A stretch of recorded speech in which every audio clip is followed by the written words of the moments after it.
All good fishermen know that the secret to success begins with a good understanding of the fish's diet and habitat, and in my 35 years since I began fishing, I've learned a thing or two about these things.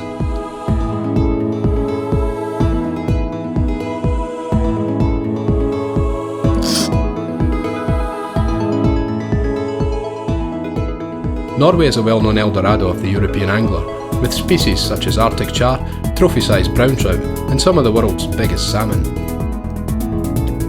The saltwater fishing is a lottery here, with regular jackpots taken the whole year round. Including the islands, the entire coastline in Norway is an estimated 55,000 kilometres.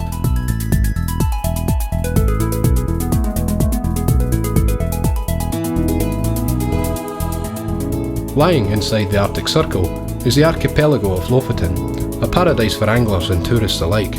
The sizes and species here attract many of the world's best anglers. This place where I am today is called Rost. It's the westerly tip of the Lofotens in Norway. It's a very special area because it attracts some of the biggest halibut that you find in Northern Europe. Rost. My name is Christian Kesketalo and I am here and managing the camp here in Norway, Northern Norway, with the midnight sun and out fishing here since 2 years. And we have nice cod and coalfish fishing here, one of the best in whole Norway. And we definitely have the best halibut fishing in whole Norway here. These handmade lures are produced by Pauli Hirvonen of Finland, who began making them as a hobby and now turns over a few thousand pieces a year as a small business. Yeah, so it was just an accident with a knife, it slipped off, a fillet knife for fishing. Yes, a fillet knife, and we had no stop on it, so it was slippery. Yeah. Let's have a look. Warning! Photo!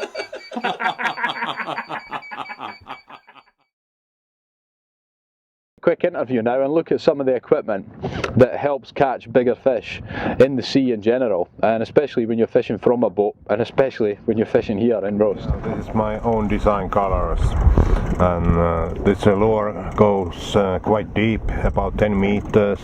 This colour that Vaeroy is using is very good for this area. This new breed of electric reel runs from a car battery and can pull up a 10 to 15 kilo fish at about 160 metres a minute. The reel switches back to manual as soon as you need it to. If you can imagine the work involved in lifting up a heavy fish from a depth of 100 metres or more, then you will know in a place like this, where the fish are frequently over 10 kilos, that it helps to make the day a little easier.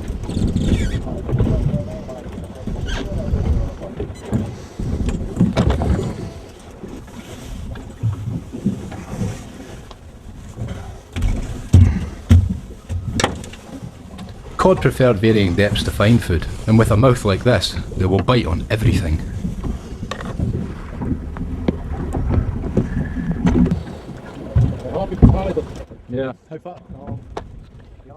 At the end of this epic battle, a 17 kilo beauty put a smile on his face. What we never expected was the next thing out of the water would put a smile on all our faces. Whoa. Since filming this show, I've learned a lot more about Lofoten, and it surprised me to learn that around 5,000 of these beasts hunt after herring shoals over the winter months.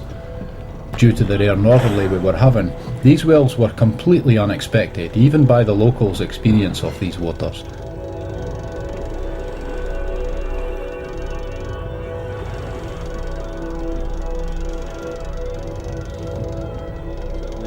This has done the damage, as we say back home. It really has. And got some nice 1 or 2 stills there as well. It's really beautiful. 2 fine halibut and a 23 kilo cod. Perfect. Congratulations, nice fish.